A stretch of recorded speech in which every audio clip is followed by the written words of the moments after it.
We begin this Sunday morning with the week that was in Washington, as President Trump began his second term with a flurry of activity. Robert Costa gets us up to speed. Ladies and gentlemen, the President-elect of the United States. President Donald Trump descended on Washington last week, weathering a cold front that pushed his inauguration indoors. I stand before you now as proof that you should never believe that something is impossible to do. In America, the impossible is what we do best.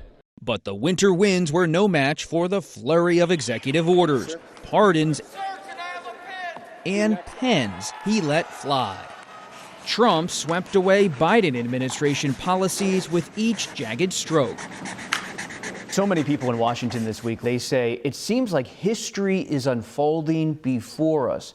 Absolutely. The thing that's really interesting about studying history is when people are living through historic moments, they know it. Lindsay Chervinsky is a presidential historian and executive director of the George Washington Presidential Library in Mount Vernon, Virginia. There's no doubt that seeing a president come back after being defeated in an election, that's only happened one other time, and came back after being indicted on dozens of felony charges and was involved in an insurrection to overthrow the previous election. These are just not things we've seen before, and so there's no doubt that we are living in a historic moment. So this is January 6th. These are the hostages, approximately 1,500 for a pardon. On his first day, Trump pardoned some 1,500 January 6 defendants and broke the record for signing executive orders, issuing even more in the days that followed. They range from renaming the Gulf of Mexico to ending diversity efforts in the federal workforce, to exiting the Paris Climate Accords and the World Health Organization, and reinstating anti-abortion policies from his first term. He has also tried to upend the constitutional right to citizenship for all children born on American soil. But a federal judge already put that change on hold.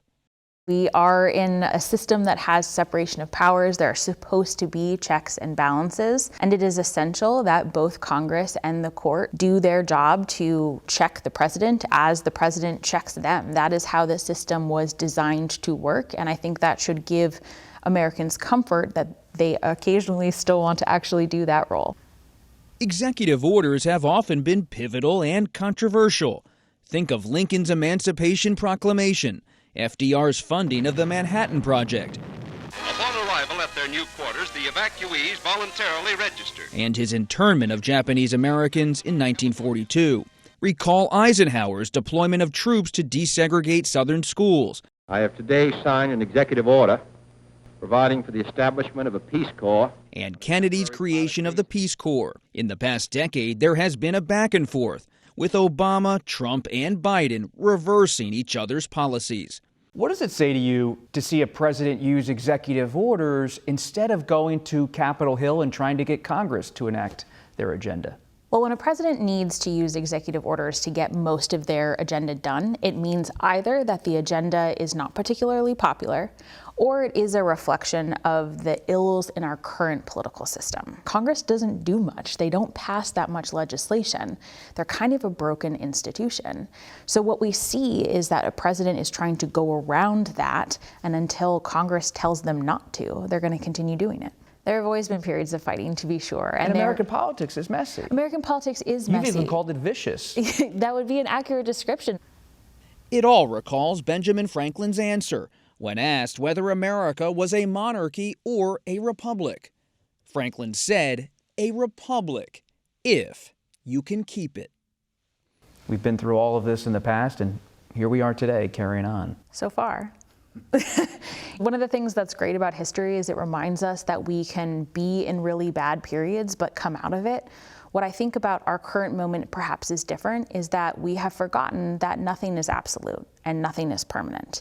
The founding generation, they had skin in the game because they had fought in the war or they had been in Congress when this government was founded. And so no matter how terrible it was, they never wanted to throw it out completely because they had tried to build this thing from scratch. And I think a lot of Americans today take for granted that we will always be here.